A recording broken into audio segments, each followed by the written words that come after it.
నుంచి మేము కారంపూడి శ్రీ మహాలక్ష్మి సీడ్స్ నుంచి వచ్చామండి.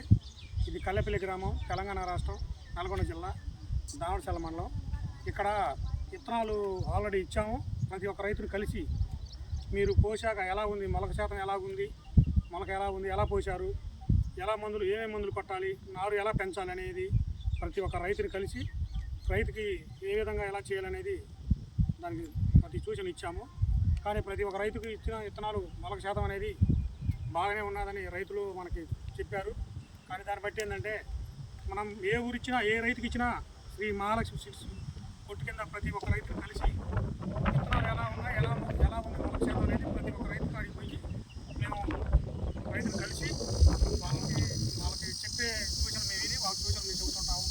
ఎందుకంటే ఇతర వేయగానే కొంతమంది వస్తారు రావడం మాకైతే, కానీ మేము ఇచ్చిన మా శ్రీ మహాలక్ష్మి సీడ్స్ విత్తనాల కొట్లో ఇచ్చిన ప్రతి ఒక్క రైతులు కలుస్తాము. ఎందుకంటే వాళ్ళకి మేము కలవంది, వాళ్ళకి ఇచ్చినాము, మళ్ళీ ఎప్పుడో వస్తే వాళ్ళకి మేము తెలియదు. కాబట్టి ప్రతి ఒక్క రైతులు కలుస్తుంటేనే మేము మా గురించి, మా విత్తనం గురించి, మా షాప్ గురించి తెలియజేయబడుతుంది. కాబట్టి ప్రతి ఒక్క రైతుని కలిసాము. ఇక్కడ నారులు ప్రతి ఒక్క రైతుని ఎలా ఉంది ఏందని కనుక్కొని నారైతే బాగున్నదని వాళ్ళు చెప్పారు. కానీ కొంచెం ఏదన్నా మామూలుగా ఎరుపు రంగు వచ్చినా, కొంచెం ఏదైనా రోగాలు వచ్చినా కానీ మందులు రాసి వాళ్ళకి ఇచ్చి ఇవ్వటం జరుగుతున్నది. ఇప్పటికైతే బాగుంది. ఏదైనా కావాలంటే వాళ్ళు మాకు నెంబర్ ఇచ్చాము, వాళ్ళకి ఫోన్ చేస్తే మేము మందుల పేర్లు చెబుతుంటామని కనుక్కున్నాం. Shri Mahalakshmi seed centre, Karampudi.